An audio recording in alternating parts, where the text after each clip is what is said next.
We've been talking for a while about Indian removal, the Trail of Tears, which in the 1830s resulted in many tribes, almost in their entirety, from the American South and some from the Midwest, being forcibly removed to what is now eastern Oklahoma, and in some cases from some of the Midwestern tribes to Kansas. Well, that is a westward movement, and that's what we're talking about overall. In fact, this discussion about Indian removal is one phase of us looking at several different waves of westward movement. But it's also um, kind of a similar story to some of the other things that we've talked about that you might not otherwise have put into this context. Now, well, that's kind of a convoluted sentence. What the heck do I mean? What I mean is all those tribes, Cherokees and others, who were forced to go to Oklahoma, to a new home and land that was given to them in exchange for their homeland by the federal government. Oklahoma was not empty. There were people living there.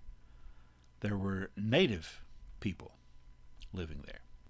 The most powerful tribe in the region was the Osage tribe, which was active as part of their territory into the northeastern part of what is now Oklahoma. There were also the Quapaw, who were sometimes in eastern Oklahoma, the Caddo in southeastern Oklahoma, the Caddo being, along with the Natchez, some of the last remnants of the old Mississippian culture.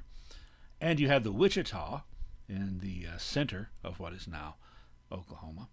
And this map doesn't really show it very well, but the Comanches and the Kiowa, who were allies by this point, claimed as part of their territory essentially from about the middle of Oklahoma, the whole western end of the modern day state, and also not in this map, the Plains Apache, which was a small group of Apache still active on the plains. Most of the Apache had previously been driven by the Comanches into farther into the southwest.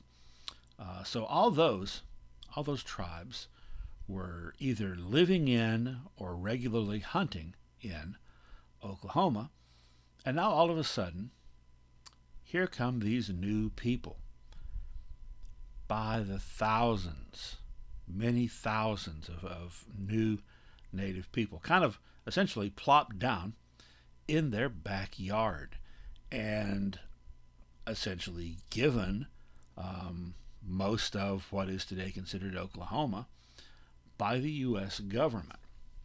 So here again is a map that I think we've looked at once before of the tribal boundaries of the five civilized tribes. So you can see that the Choctaw are there in the southeast corner, and the Cherokee are in the northeast corner. Later on, a small area set aside for Quapaw and some Seneca. Creek right in the middle, and the Seminoles kind of along the western edge of the creeks, and the Chickasaw just west of the Choctaw. Little corner there in the bottom left corner there, the southwestern corner, Greer County. That's an area that was claimed by Texas at the time. Well, little bit of explanation about that least district area there. The Choctaws were essentially given control of this whole region there in the southern part, and the Chickasaws, who were removed, they didn't make the same kind of deal the other tribes had. They really didn't make as good a deal. They essentially took money, they took cash and trade items, but didn't get any land. So when they got out there, they didn't have any land assigned to them, so the Choctaws basically rented them some. They leased a portion of their land to the Chickasaws. Right there in the middle, between them and the western part of Oklahoma, which is where the Comanches and Kiowa were, who were not too happy about all these people showing up and cutting into their buffalo supply. So essentially, the Choctaws were really happy to have the Chickasaws in between them and the Comanches. The area where the Comanches were active, for some reason, the Chickasaws and Choctaws, none of them wanted to move out there, but technically they were in control of it, so they leased it to the U.S. government. And then the U.S. government would later use that district as a place to put reservations for the various Plains tribes as they defeated and essentially conquered them. All right, well, it's going to be problematic, obviously, and in fact I've already hinted at that, problems with the Comanches, with all these new arrivals. Now, the federal government believed that the newly arrived civilized tribes would be a good influence on the quote-unquote wild tribes, the uncivilized, the Plains tribes, and the others. So here, we'll send some Indians there to show them how to behave and be civilized, which really didn't impress the other Indians that much, and there did wind up being warfare, a lot of warfare for a while. So the Cherokees, for example, had to organize militias to defend their citizens from some of the local tribes, such as the Osage, who already were kind of traditional enemies of the Kiowa and the Wichita. And now the Cherokees and the Creeks are in between them and the Kiowa and the Wichita, so they go to war with the Cherokees and the Creeks as well. Now in 1833, federal agents came and met with the leaders of the various tribes to lay out these boundaries that we just looked at. And all five of the tribes agreed to their, well, all four, because the Seminoles really were still fighting. They all agreed to their new boundaries.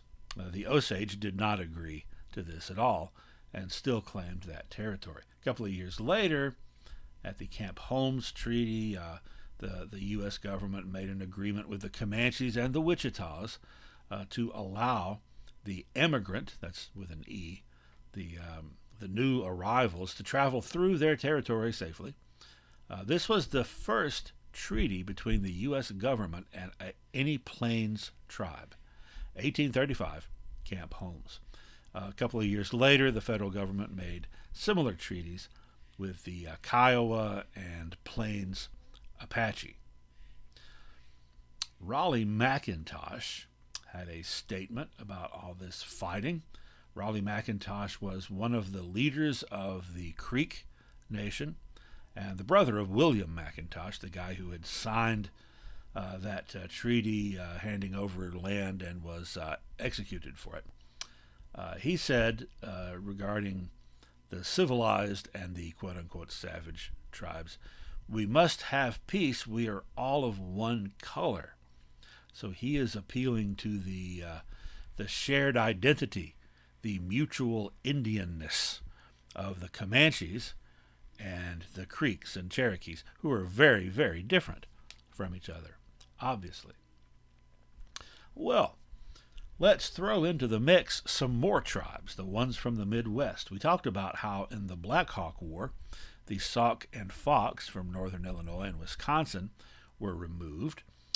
So were their allies, the Potawatomi, who were originally they were an Algonquin.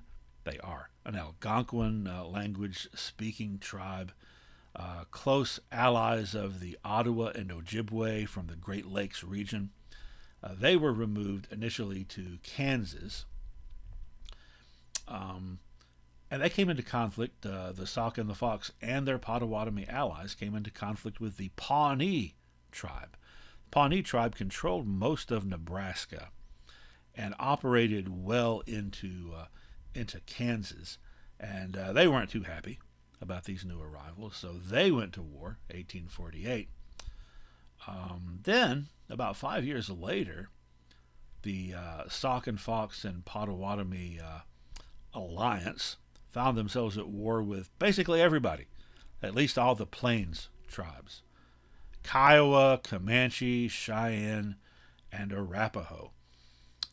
And in 1853, the summer of 1854, in that summer, there was an incident where about 200 of the Great Lakes Indians, Sauk and Fox and Potawatomi, were attacked by a combined force of all these Plains tribes, about 4 times their number, about 800 of them.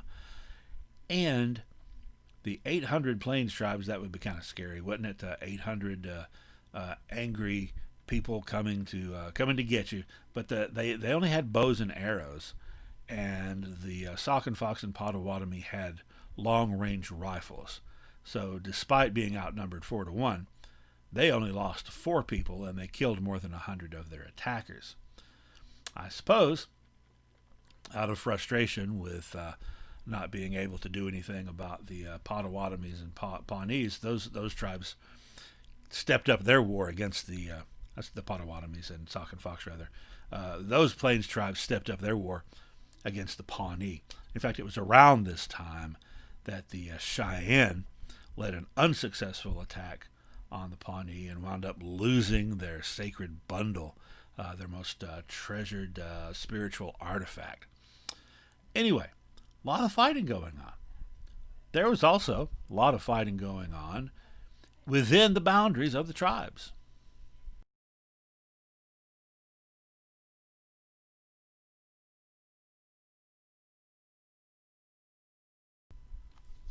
The 3 largest tribes, the Cherokees, Choctaws, and Creeks, all had endured very, very deep and bitter internal division over removal. As we have discussed, there was in each of those tribes there was a faction that wanted to accept removal and make the most of it, and one that wanted to resist it, and they came into conflict. Eventually, as we have seen, shedding blood. Even before removal, there were some killings that took place. Meanwhile, the 2 smaller tribes, the Chickasaws and Seminoles, were not in an ideal situation. Well, none of them were in an ideal situation, were they? But they were not in nearly as good a situation, let me put it that way, as the 3 larger tribes. The Chickasaw, as we just discussed, because of their specific deal, wound up without any land, and they were leased land by the Choctaws. But initially, the Choctaw Nation, I've mentioned before, is a tripartite, or was a tripartite tribal government structure. 3 different divisions, 3 equal chiefs. And the Chickasaws, rather than being considered an independent nation of their own, essentially were just a 4th district of the Choctaws at first, and they didn't like that. The Seminoles, they didn't get so great a deal because they didn't accept a deal. They had to be rooted out by military force during a long war, which, by the way, since some Seminoles held out, about 10% of them, and managed to escape capture, and there was never a treaty ending the war, Seminoles claimed the distinction of having defeated the U.S. Army. So the Seminoles were transported in groups as they were captured, and then they had to accept that strip of land along the western edge of the Creek Nation, so they were kind of dominated by the Creek Nation as well, as the Chickasaw were by the Choctaw. Now the Seminoles had, we're talking about 75 years earlier, had been Creeks. so they were closely related, but still, by this point, they were a separate group, and they were not treated as such. So there are those conflicts, and especially those bitter divisions left over from removal that immediately began to fester and erupt after the arrival of the last batches of Indians from the east, such as with the Cherokees. As we talked about earlier, there had been the Ross Party and the Ridge Party, alias the National Party and the Treaty Party.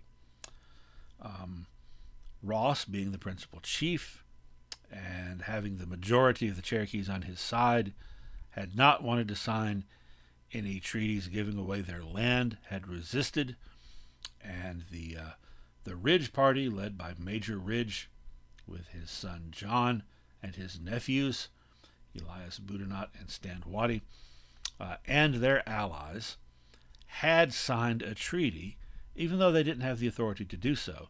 But the government, the U.S. government, recognized that, and that sort of triggered removal. So they got out there a little bit early.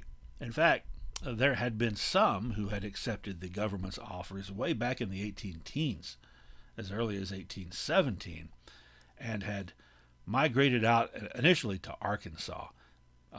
Then when more white people started moving into Arkansas and wanted to make it a state, they got pushed farther west into Oklahoma. They were called the Old Settlers.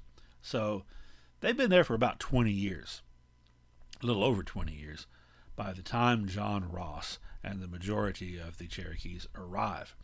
The Old Settlers had set up their own government, developed written a constitution, and had that in operation when the Ridges and the Treaty Party arrived in 1835. So they just kind of, the Treaty Party folks, were kind of absorbed into the Old Settlers group and participated in their government. So they just kind of like moved out there and became part of the Cherokees that were already there. However, when the vast majority of the Cherokee people arrived after a forced march in which a quarter of them had died, and they're very upset because they were forced out of their homes, there had been all this tragedy, and they blamed the Ridges. They outnumbered the Old Settlers and the Ridge group significantly, both of them put together. They were still far outnumbered by the new arrivals, and the new arrivals didn't want to follow the lead of the Ridges and attach themselves to the constitutional government the Old Settlers had already set up. No, their view was, we are the Cherokee Nation. You folks all left the Cherokee Nation to come out here. We didn't leave. We were forcibly brought, and the nation exists in us and within our tribal structure, as it always has. Well, that is going to lead, obviously, to even more friction. Didn't help that shortly after the new settlers, that's kind of a euphemism, isn't it? After they arrived, same thing happened to the Ridge Party leaders that had happened to William McIntosh among the Creeks, and had actually happened years earlier to Doublehead of the Cherokees when he had signed away the Upper Cumberland region in the early 1800s. That is, they had violated the law. Remember, the Cherokees had that same law that the Creeks did, that it was a capital offense to sell Cherokee land without the approval of the Cherokee people. So under that way of thinking, the Ridges and the other signatories to that document were all traitors and were all under a death penalty. So a large group of new arrival Cherokees, several large groups, converged and attacked Major Ridge, he was shot down while riding through the woods. They attacked the homes of John Ridge and Elias Boudinot and killed them. They tried to kill Stand Watie, but he managed to make his escape and is going to be a thorn in the side of the Ross party for the next 20 years. Well, after all of that happened, the fighting just continued. It escalated. Around this time, there was an organization formed among the new arrivals called the Kitowa Nighthawk Society. It was a secret society that was pledged to uphold, safeguard, and maintain Cherokee tradition and Cherokee religion and spirituality, to prevent it from being lost and assimilated into the Western culture that was espoused by most of the modernists, and the Ridge Party was mostly modernists.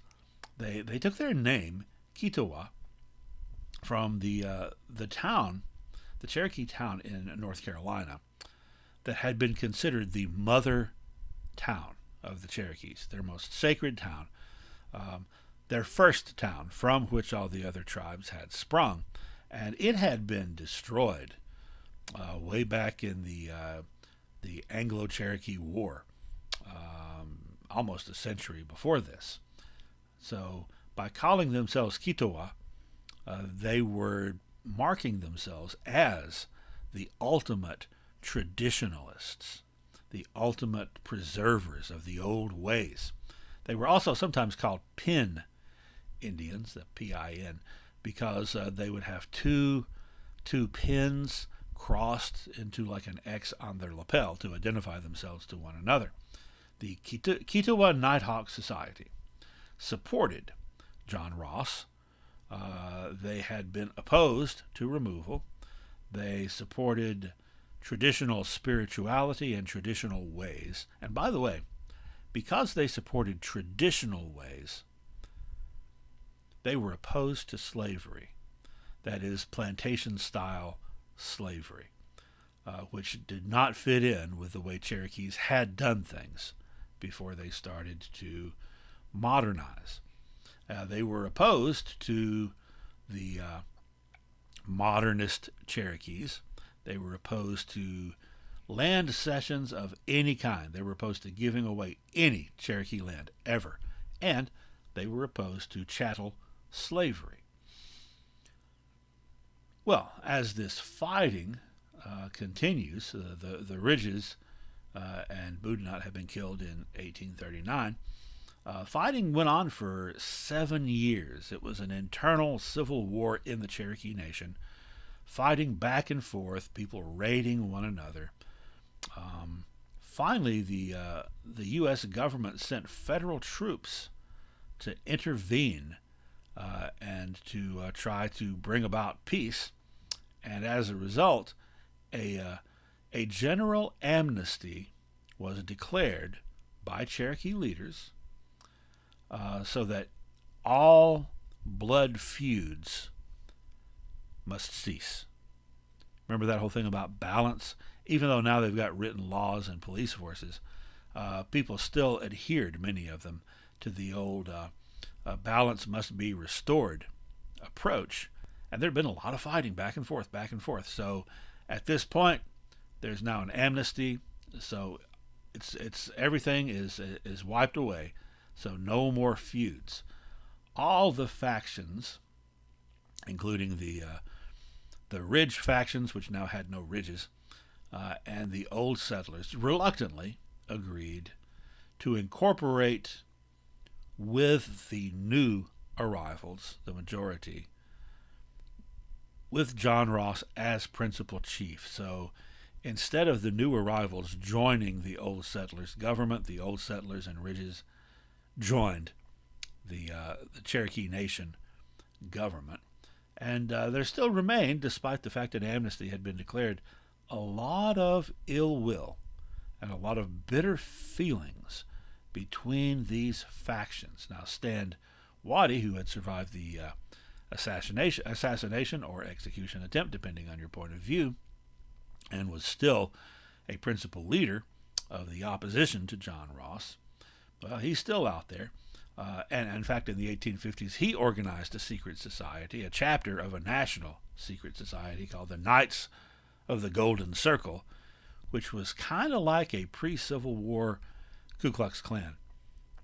Essentially, they were devoted to the Golden Circle being that area there in the Gulf of Mexico and everything that touched it, devoted to the idea of seizing all that land and adding it to the United States as slave territory.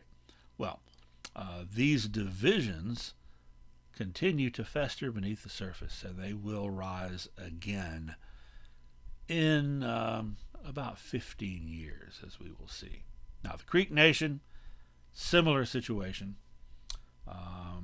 They had almost reached civil war, and in fact, they'd had a civil war, the Red Stick War, and the Red Stick Creeks and the White Stick Creeks, about 30 years before this.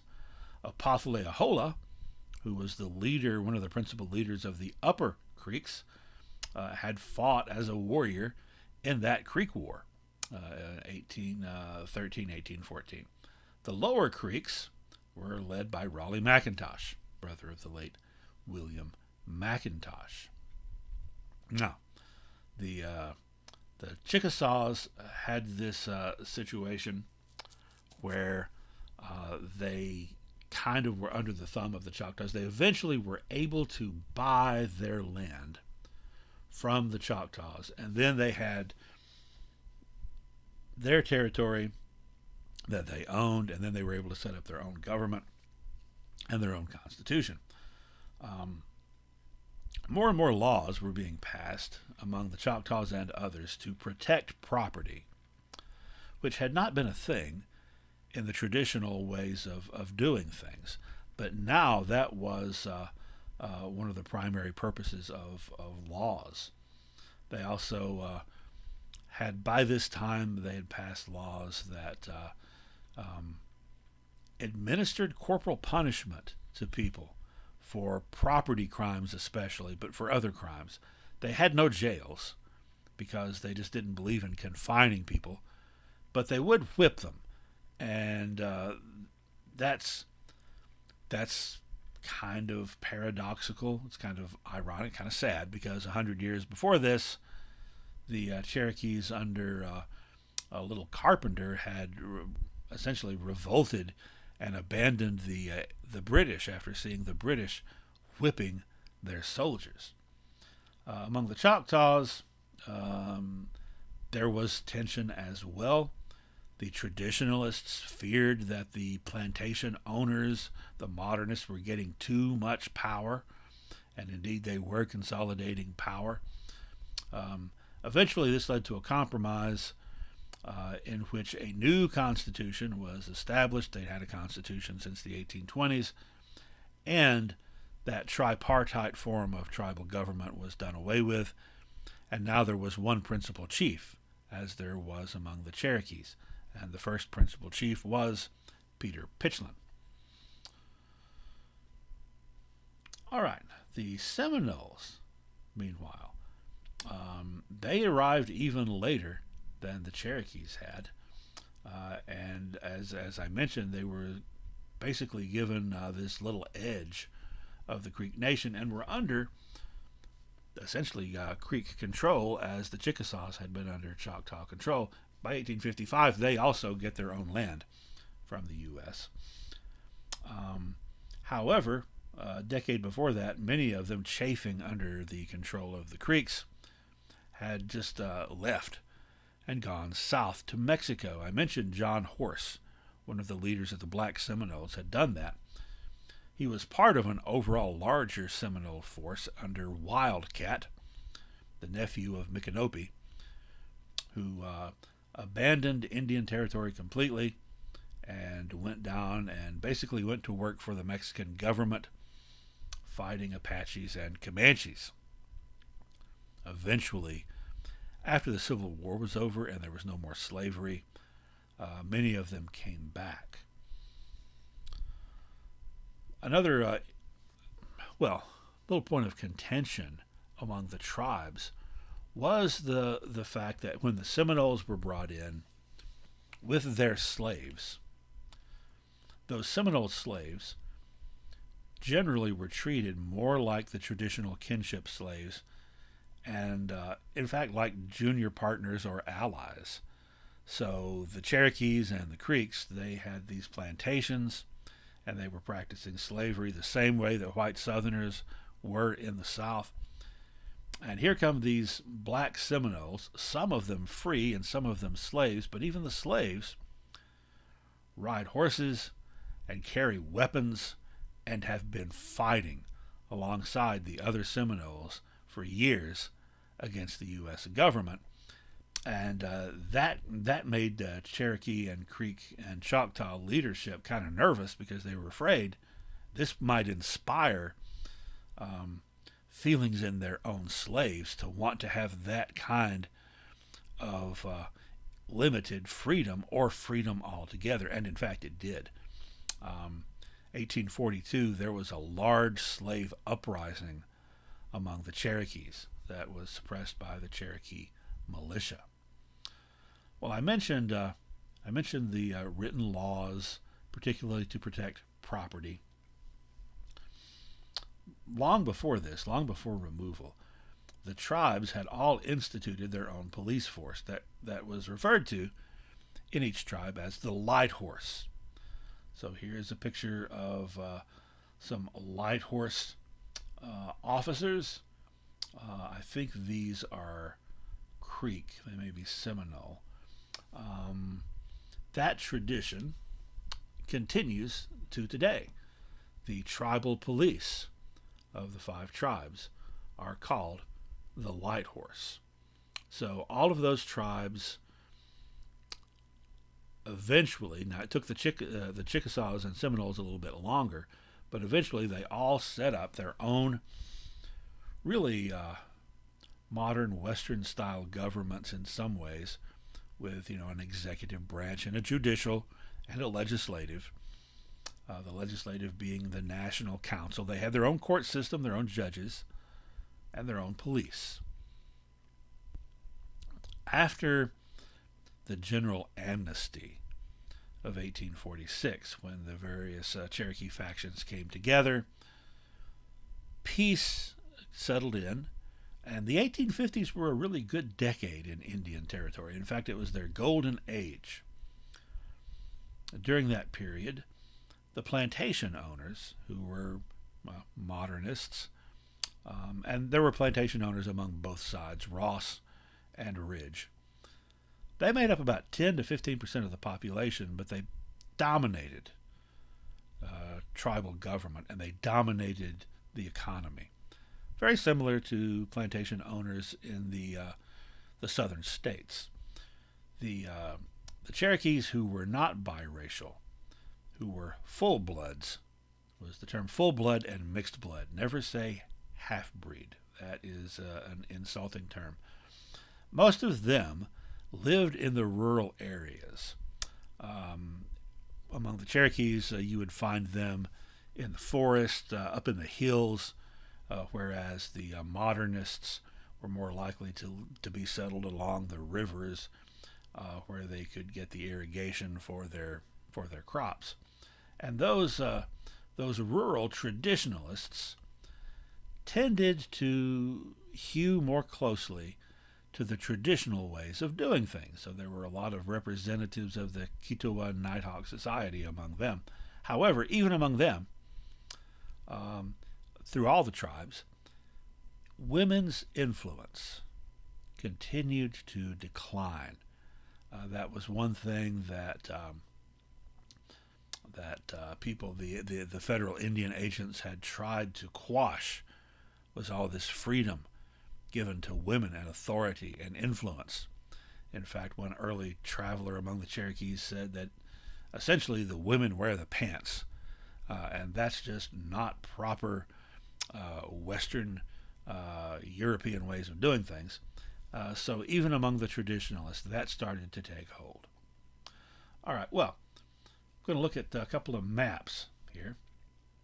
This is as of 1845 to show where the population was concentrated among the tribes. And as you'll see, in most cases, it's concentrated along the rivers, except among the Cherokee, which that part of northeastern Oklahoma, right there on the Arkansas border, it's not plains. There are a lot of hills and forests. Here is a map showing the agriculture and slavery among the five tribes by 1860.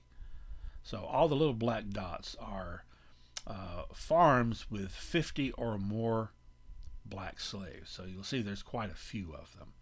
And again, concentrated along the rivers. And you can see what's being produced. Cotton, especially there along the Red River in Choctaw and Chickasaw country. Red River Valley, really, really good for cotton. Then you've got food crops as well, and also salt mines. There were a lot of salt mines in Indian Territory, and there was a lot of saltpeter, which is essential for making gunpowder. So when the Civil War comes along, that this area is going to be very desirable to both the Union and the Confederacy because, well, as one Confederate official put it, there was enough saltpeter in Indian Territory among the Indian nations to essentially equip the entire Confederate army. And then finally, let's take a look at some population figures. This is by 1860. So first of all, the three largest tribes, Cherokee, Choctaw, and Creek, who had originally been about 20,000 when they were in the South, and each of them had about 2,000 avoid capture and remain in the South. 18,000 sent to Oklahoma, and in every case, about 1/4 of those died. So by 1860, there's about 14,000 members of the Cherokee Nation, the Choctaw Nation, and the Creek Nation, respectively. Notice, though, that there are white people moving in, particularly in the larger nations, several hundred, and there's a lot of slaves.